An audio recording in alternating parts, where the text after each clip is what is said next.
Alors, nous voici au musée des sources d'Hercule, site vraiment unique puisque on a retrouvé ce sanctuaire un petit peu fortuitement. En fait, en 1974, un agriculteur voulait un puits dans son champ et avec un sourcier, ils sont tombés sur ces sources, mais pas que, ils sont tombés également sur ce sanctuaire qui a été utilisé par la population locale, par les Gallo-Romains du 1er au 4e siècle après Jésus-Christ.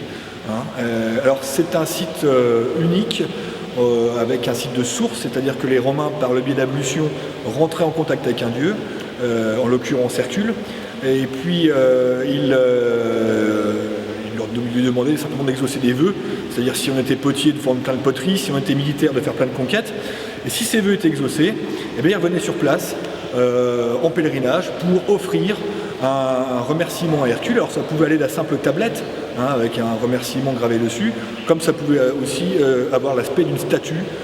Certaines sont très grandes, une fait plus de 2 mètres, donc là il fallait avoir un petit peu d'argent quand même derrière pour pouvoir offrir un cadeau comme ça à Hercule. Et c'est ce sanctuaire qui a été détruit vraisemblablement au IVe siècle par l'arrivée des premiers chrétiens, qui a été quelque part frappé l'interdit, et c'est ce qui l'a sauvé puisque ces statues n'ont pas été réutilisées pour faire de la voirie ou autre. Et donc on les a retrouvées sur une campagne de fouilles qui s'est échelonnée entre 1974 et 1986. Et c'était une société d'archéologie locale qui a fait ces découvertes. Donc ce sont en quelque sorte les habitants qui ont fouillé leur propre passé. Alors, comment visiter ce plus grand sanctuaire dédié à Hercule de toute la Gaule? C'est très simple. Vous pouvez venir en juillet-août tous les jours, le site est ouvert tous les jours. Au mois de mai, juin, septembre, octobre, les week-ends, vendredi, samedi, dimanche.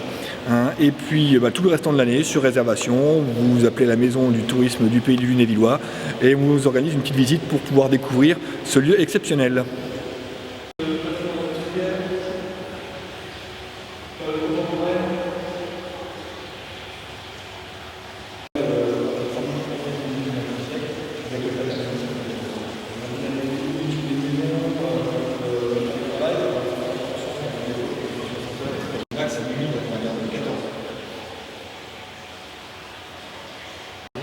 En 14 en tout cas, la région a été ravagée.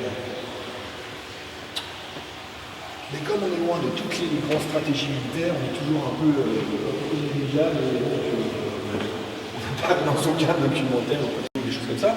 Et puis surtout les pièces de monnaie qui avaient été déposées, et qui se l'échelonnent entre le 1er et 4e siècle.